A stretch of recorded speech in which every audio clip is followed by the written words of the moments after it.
Now, I've removed the video card just to give me some more elbow room here. What I used to remove the heatsink compound, either fresh stuff or dried on, baked on there for 200 years stuff, just a piece of paper towel folded in quarters, and I've got some contact cleaner, which is made by Gunk Products. It seems to melt that CPU heatsink compound just like butter. It really works well.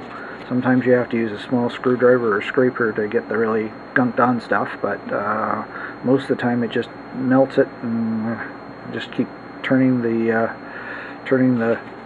paper towel over and doing the other side to clear it all off. I'll be back in a moment. So that worked nicely. We've got our CPU all nice and clean now. Move it out of the way. I'm leaving the RAM in because I want to actually drop the new CPU cooler on and see what kind of clearance there is. On a past build I had issues with the RAM wouldn't fit underneath the CPU cooler, so it was a little difficult to do. And again, same thing in this case. The first RAM slot sits underneath the CPU cooler, so you can't use that fancy tall RAM from OCZ or whatever. But with standard RAM modules, a little bit of a tight squeeze, but it shouldn't be an issue getting them in. These ones are not all that tall, so I'm just going to leave them in there as I put this on here. It saves fighting with it later. But that's the way the cooler is going to go on. Fortunately, we have a nice tall case, so there's adequate height, and we've got enough fans and crap. Actually, come to think of it, now that I look at this, it's got to go this way. And I've done that before. I've made that mistake before. It would go this way, which means there's still going to be adequate space, although the 80mm fan on the front is going to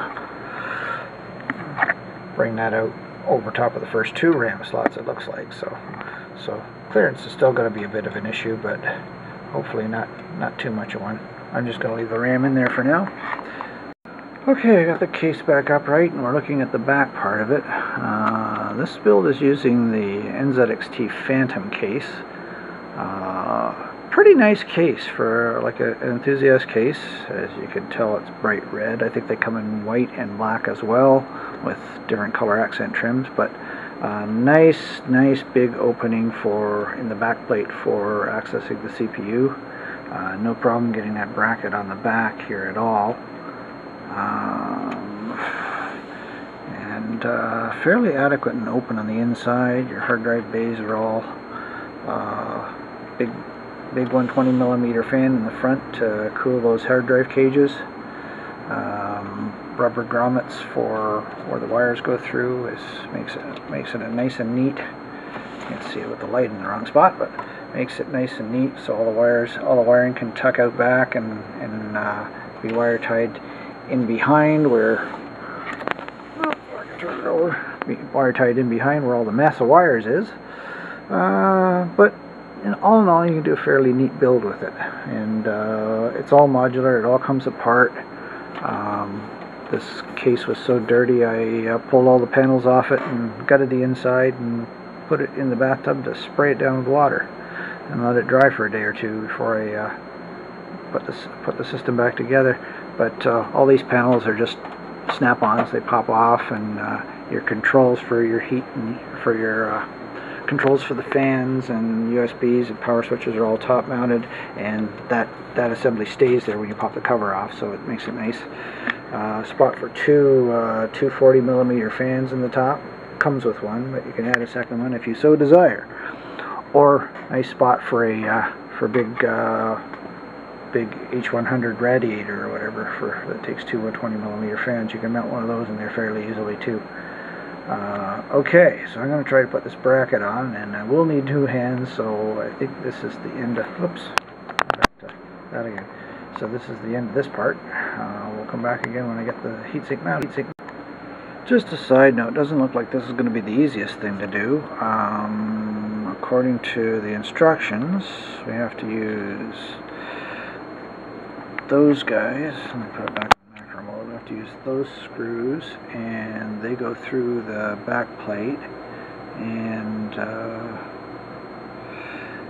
then the washers go between the bracket and the under the bracket feet on the other side of the board, and then the knurled nuts on the top. So that's going to be quite a handful to get those attached all in one spot. So it'll be a fight, and probably not my best choice for as far as that goes, but again, it was a price point. These scythe coolers in Canada here run about $40. The next stop up was like $70 for one of the other brands that were similar in design. I guess maybe you get what you pay for. The fans are decent. The installation's just a little bit of a pain in the butt. Probably a whole lot easier if the board was out of the case, but I'm going to do it the hard way because that's just how I roll. Okay, I was mistaken. We don't use these guys. We use these black ones, which are originally I thought they were plastic, but no, they're metal, and they go into the bracket. Let's set my camera down here without it rocking. They go into the bracket. There's a group of 3 holes there. I don't know if you can see them. So 1156 would be the center holes, and they're notched, so they don't actually. Oops, they're locked notched, so they don't actually move if you put them in there, right? So we put these ones in there and feed it through the motherboard to the other side. Get off there, you. Okay. So the bracket, like I say, the bracket looks like fairly good and heavy.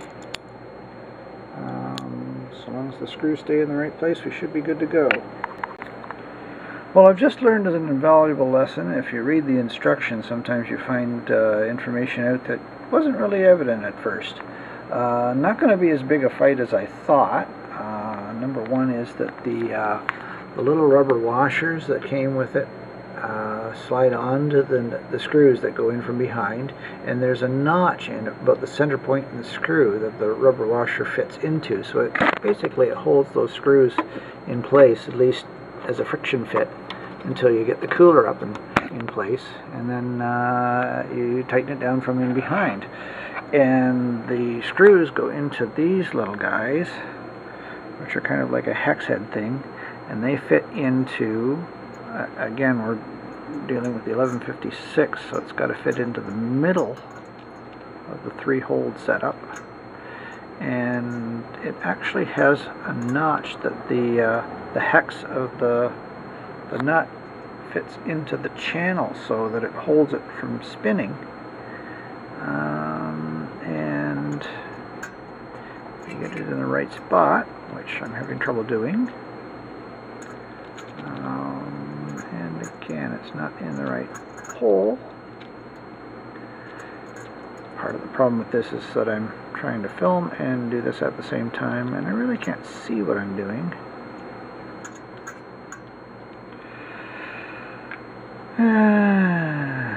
Put these guys in.